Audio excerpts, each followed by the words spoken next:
1 ሚሊዮን ሩብል ለማሸነፍ 6 ተጫዋቾች አሁን ላይ አገልግሎት በማይሰጥ የአእምሮ ህመም ሆስፒታል ውስጥ መደበቅ አለባቸው። በዚህም ከአዳኙ የ1 ሰዓት አሰሳ ማምለጥ የቻለ ብቻ የ1 ሚሊዮን ሩብሉ ባለቤት ይሆናል። እናንተም አካውንታችን እየተመታ ስለሆነ የምትችሉትን ያህል ኮፒ ሊንክና ሪፖስት በማድረግ ቪዲዮውን ጀምሩ። ተጫዋች 1 አርሴኒ በሆስፒታሉ የውስጠኛ ክፍል ውስጥ ለአመታት አቧራ የጠጡ የማያገለግሉ ብርድ ልብሶችን አገኘች። እናም ብዛት ያላቸውን እነዚህን ብርድ ልብሶች አንድ ላይ በመደራረብ ከስር ገብታ ተደበቀች። ተጫዋች 2 ክላቫ በትልልቅ ካርቶኖች የተሞሉ 2 ክፍሎችን አገኘ። እቅዱ ጄሪ የተባለውን የቤት እንስሳውን በአንድ ካርቶን ውስጥ አድርጎ በሌላ ክፍል ውስጥ በማስቀመጥ የአዳኙን ትኩረት አቅጣጫ ለማሳሳት ሲሆን፣ በተቃራኒው እሱ ግን በሌላኛው ካርቶን የሞላበት ክፍል ውስጥ ተደበቀ።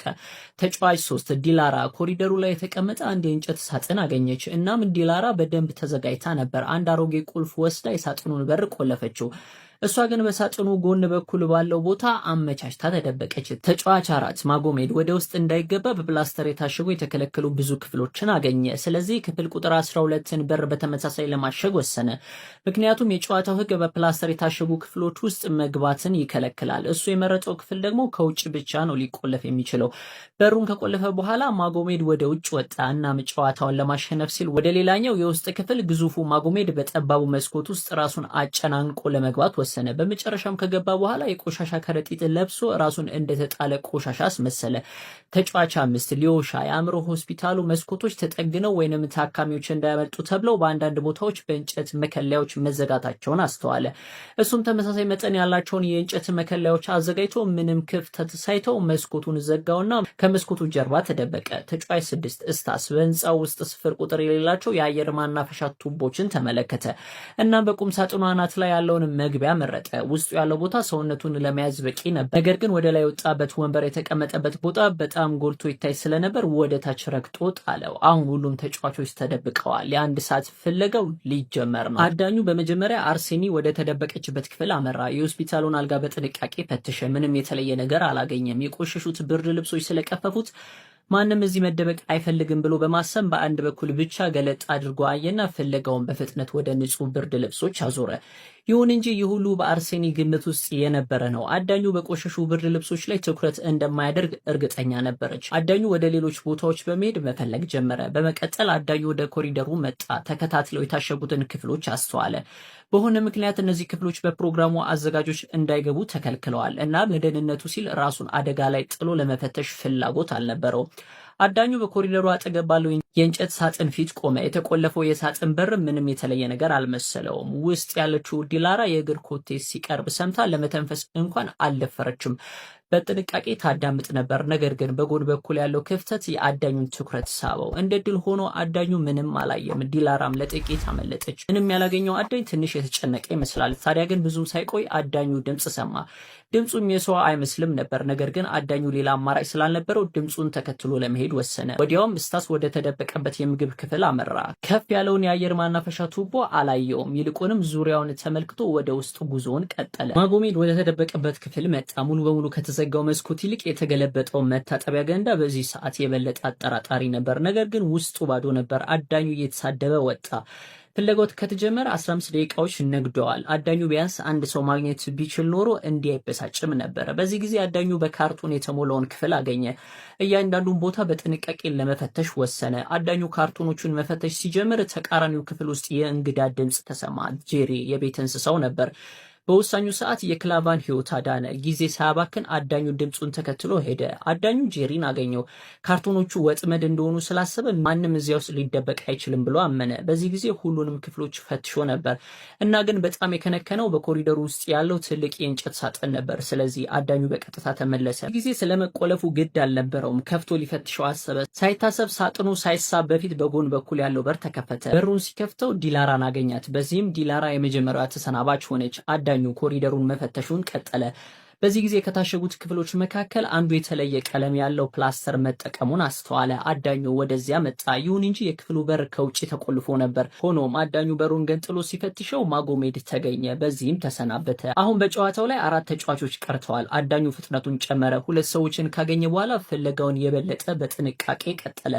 የመጀመሪያውን መንገድ ተከትሎ ወደ ሊዮሻ ቦታ ተመለሰ። በዚህ ጊዜ ሙሉ በሙሉ የታሸገው መስኮት ጥርጣሬ አሳደረበት። ከዚህ በፊት ካያቸው ከፊል ክፍት ወይንም ሙሉ በሙሉ ክፍት መስኮቶች ጋር ሲነጻጸር ሙሉ በሙሉ የታሸገው የወጥ ቤት መስኮት እንግዳ ነበር። በመጨረሻም ከመስኮቱ ጀርባ የነበረው ሊዮሻ ለመሰናበት ተገደደ። አሁን 15 ደቂቃዎች ብቻ ቀርተዋል። አዳኙ በድንገት ስለ ቀድሞ የጄሪ ድምፅ አሰበ። እናም ወደ ካርቶን ክምሩ ተመልሶ እንደገና በጥንቃቄ መፈተሽ ጀመረ። በእርግጥም ክላቫዜው ተደብቆ አገኘው። አሁን ጨዋታው ሊጠናቀቅ ከአንድ ደቂቃ ያነሰ ጊዜ ብቻ ቀርቶታል። በክፍሉ ውስጥ ያሉትን የአየር ማናፈሻ ቱቦዎች በጭንቀት መፈተሽ ጀመረ። ከስር ያሉትን ጠረጴዛዎችና ቁም ሳጥኖች ተጠቅሞ ወደ ላይ ወጣ። አዳኙ ልክ ሊያገኘው ሲል የፕሮግራሙ አዘጋጆች ሰዓቱ ማለቁን አበሰሩ። አዳኙ ተጨማሪ 2 ሰከንዶች ቢኖሩት ኖሮ እስታስን ያገኘው ነበር። በመጨረሻም አርሴኒና እስታስ የ1 ሚሊዮን ሩብሎ አሸናፊ ሆኑ። 1 ሚሊዮን የን ለማሸነፍ 8 ተጫዋቾች በኮሌጁ ግቢ ውስጥ መደበቅ ይኖርባቸዋል። በዚህም ለ20 ደቂቃ በሚደረገው የ1000 ተማሪዎች ፍለጋ በስኬት ማምለጥ የቻለ 1 ሚሊዮን የን አሸናፊ ይሆናል። እናንተ ማን ሊያሸንፍ እንደሚችል እየገመታችሁ። ተጫዋች 1 ኦካቢ በካፍቴሪያ ውስጥ ባለ የቆሻሻ መጣያ ዕቃ ውስጥ ለመደበቅ ወሰነ። እናም ለዚህ ቅዱ 3ቱን የቆሻሻ መለያ ዕቃዎች ካገናኘ በኋላ በውስጡ ሊደበቅ ነው። ነገር ግን በዚህ ብቻ በቀላሉ ሊጋለጥ ስለሚችል የቆሻሻ መጣያ ሳጥኑን በጥንቃቄ አሻሽሎ ሰርቶት በውስጡ ገብቶ ተደበቀ። ይሄም በውስጡ ሰው መኖሩ እንዳያስታውቅ ያደርገዋል። ተጫዋች 2 ኦኒሺ በመጋዘኑ አናት ላይ ያሉትን ቁም ሳጥኖች ረድፍ ለመገጣጠም አሰበ። እናም ቦታው በነጻነት ለመተኛት ሰፊ ከመሆኑም በላይ በጣም ከፍ ያለ ቦታ ነው። ልብ ብለው ካላዩት በስተቀር በፍጹም አያስታውቅም። ተጫዋች 3 ኪኩታ በገመድ አድርጎ ብረት ላይ ተኝቶ በመንጠልጠል በጂምናዚየሙ ጣሪያ ላይ ተደበቀ። በፊቱ ዙሪያም ደማቅ መብራት በመግጠም አበራ። ተማሪዎቹ ወደ ላይ ቢመለከቱ እንኳን መብራቱ አይናቸውን ስለሚጋረዳቸው ሊያስተውሉት አይችሉም። ተጫዋች 4 ታካሺ በጂምናዚየም ውስጥ የአየር ማቀዝቀዣ ያሉበትን ትንሽ ክፍል መረጠች። በቀኝ በኩል ያለው ቦታ ለመደበቂያነት አመቺ ነው። ከጥቂት ማስተካከያ በኋላ ቦታው ያበደ ሆነላት። ተጫዋች 5 እና 6 ሶሺና ማትሱኦ በአንድ ቦታ ላይ ለመደበቅ አቅደዋል። በስቴዲየሙ ውስጥ ያለውን አርቲፊሻል የድንጋይ መውጫ ግድግዳ ውስጡን በከፊል በማስፋት አንዱ ከላይ አንዱ ደግሞ ከታች ሆኖ ተደበቁ። ማትሱኦ ቢያዝ እንኳን ለሶሺና ከለላ ለመስጠት በማቀድ የተደረገ ቀመር ነው። ተጫዋች 7 አኪያማ አክስቱን በመቅጠር ውሻ ይዘው ወክ እንደሚያደርጉ መካከለኛ እድሜ ያላቸው ባለትዳሮች በመምሰል ተማሪዎቹን ለማታለል አሰበ። ታዲያ በዚህ ተንኮሉ ሊያመልጥ ይችል ይሆን? ምናየው ይሆናል። ሁሉም ተጫዋቾች ተደብቀው ሲጨርሱ የመጀመሪያው አጋማሽ 10 ደቂቃ ፍለጋ ተጀመረ። 1000ዎቹ ተማሪዎች ለፍለጋው ተሰማሩ። የቆሻሻ መጣያ ውስጥ ያለው ኦካቤ ያለበት ሁኔታ አስተማማኝ ይመስላል። ወዲያውኑ የልጃገረዶች ስብስብ በአኪያማና በሚስቱ አጠገብ እየሮጡ አለፉ። ማንም የተለየ ነገር አላስተዋለም። ሙሉ ጭንቅላቱ የሚታየው ማትሶ እንኳን እስካሁን አልተያዘም። በጣሪያው ላይ ተንጠልጥሎ ያለው ኪኩታ በፍለጋው የተጠመዱትን የሚሯሯጡ ተማሪዎች ቁልቁል ይመለከታል። 2 ደቂቃዎች አለፉ። ለጊዜው ሁሉም ሰላም ይሆኑ ይመስላል። ነገር ግን አኪያማ ችግሩ ሳይገባ አልቀረም። አኪያማ አሁንም ለማምለጥ ይሞክራል። በዚህ ምክንያት ልጃገረዶቹ እሱን መከተላቸውን ቀጠሉ። በእርግጥ በግቢ ውስጥ እንዲህ መዘዋወር በጣም አጠራጣሪ ነው።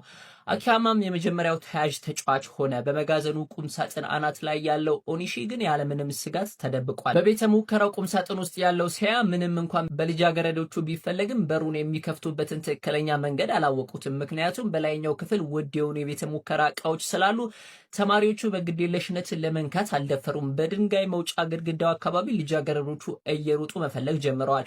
ሆኖም ግን ማትሶ አሁንም አልተገኘም። በዚህ ሰዓት ታካሺ የተደበቀችበት ትንሽ ክፍል ውስጡ ተማሪዎች ገቡ። በሚስጥራዊ በር ምክንያት ማንም እሷን ያስተዋለ የለም። በመጨረሻ ግን አንዲት ልጃገረድ ዞር ስትል የማትሶ ግማሽ ፊት ታያት። እውነቱን ለመናገር የማትሶ ድንቅ መደበቂያ ለ5 ደቂቃዎች መቆየት መቻሉ ያስደንቃል። ቀጥሎም በማትሶ ቦታ ላይ የአዳኝ ተማሪዎች ቁጥር ሊቀንስ ቻለ። ይህም ከስር ላለው ሶሺና እንደ ትልቅ እድል ነው። ነገር ግን በዚህ ጊዜ የፕሮግራሙ አዘጋጆች በካምፓስ ውስጥ በየቦታው ነፃ የምግብ ዳሶችን አዘጋጁ። ይህም ትንሽ ሚስጥራዊ ስጦታ ነው። በ5ቱ ዳሶች ውስጥ ያሉትን ታኮያኪ ምግቦች ሲገናኙ ጂምናዚየም የሚል ፍንጭ ይሰጣሉ።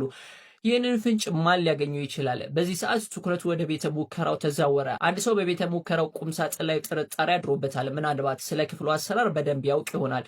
እናም በተደረገው ፍለጋ 2 ተማሪዎች ሴያንን አገኙት። ሴያም ከጨዋታው ተሰናበተ። በዚህ ሰዓት በካፍቴሪያው ያሉ ተማሪዎች አሁንም ፍለጋ ላይ ናቸው። ኦካቤ ግን እስካሁን አልተገኘም። በጣሪያ ላይ ተንጠልጥሎ ያለው ኪኩታም በጣም አስተማማኝ ሁኔታ ላይ ነው። ማንም ሰው ቀና ብሎ የሚበራውን መብራት በትኩረት ሊመለከት ይችላል ተብሎ አይታሰብም። ነገር ግን እነዚህ 2 ልጃገረዶች ከዚህ የተለዩ ሆኑ። በአጋጣሚ አይን ላይን ተገጣጠሙ። ኪኩታም ተያዘ። የመጀመሪያው አጋማሽ የፍለጋ ጊዜም ተጠናቀቀ። በመጋዘኑ ውስጥ ያለው ኦኒሺ ግን ችግር ላይ ነው። ምክንያቱም ተማሪዎቹ ቁም ሳጥኖችን ለመፈተሽ በጠረጴዛ ላይ መውጣት ጀምረዋል። እንደ ድል ሆኖ የመጀመሪያው አጋማሽ በማለቁ ለጊዜው ተረፈ። ከአጭር የረፍት ጊዜ በኋላ ሁለተኛው አጋማሽ እንደገና ተጀመረ። እንደተጠበቀውም ተማሪዎቹ በቀጥታ ወደ መጋዘኑ አመሩ። ቁም ሳጥኖቹ ተቆልፈው መከፈት እንደማይችሉ ሲያዩ በቀጥታ የሰው መሰላል በመስራት ወደ ላይ ወጡ። በዚህም ምክንያት በውስጡ ተኝቶ ከነበረው ኦኒሺ ጋር አይን ለአይን ተገናኙ።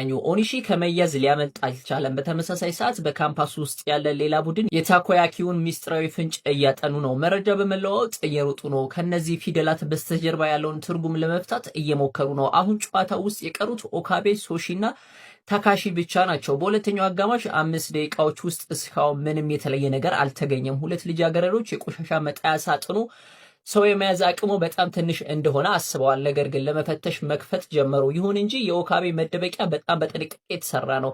ምንም ያህል ቢፈተሽም ምንም አይነት እንከን አይገኝበትም። ነገር ግን ባልተጠበቀ ሁኔታ ልጃገረዶቹ በቀጥታ የቆሻሻ መጣያውን ጎትተው አወጡት። በዚህ ምክንያት ኦካቤ ከመያዝ ሊያመልጥ አልቻለም። ጨዋታው ሊጠናቀቅ 3 ደቂቃዎች ብቻ ቀርተዋል። አንዳንድ ተማሪዎች የታኮያኪውን እንቆቅልሽ ሳይፈቱት አልቀረም። ወደ ጂምናዚየሙ ሄዱ። ነገር ግን እዚያ ጋር ቀድመው 2 ሰዎች ተገኝተዋል። እናም ተማሪዎቹ ሌላ ተጫዋች እዚህ ይኖራል ብለው አልገመቱም። አንዲት ልጃገረድ መሬት ላይ ተኝታ መፈለግ ጀመረች። ከዚያም አይኖቿ በአንድ ቦታ ላይ ተከለች። በቀጥታም ወደ ድንጋይ መውጫ ግድግዳው አመራች። በውስጡ ተደብቆ የነበረው ሶሺና ድምጽ ሰማ። ለመተንፈስ እንኳን አልደፈረም። ነገር ግን ልጃገረዷ በቀጥታ ደበቂያውን መከለያ ከፈተችው። ሶሺናም አልቀረለትም፣ ወዲያውኑ ተያዘ። እዚህ ሰዓት ጨዋታ ውስጥ የቀረችው ታካሺ ብቻ ናት። የእሷ መደበቂያ በጣም የተሰወረ ነው። በመጨረሻዋ 1 ደቂቃ ውስጥ እንኳ ተማሪዎቹ በአየር ማቀዝቀዣው ክፍል ውስጥ ይገቡና ይወጣሉ። ነገር ግን በደበዘዘው ብርሃን ምክንያት ምንም የተለየ ነገር ሊታያቸው አልቻለም። እናም ጨዋታው ተጠናቀቀ። ታካሺም የ20 ደቂቃውን ፍለጋ በስኬት በማጠናቀቅ የ1 ሚሊዮን የን አሸናፊ ሆነች።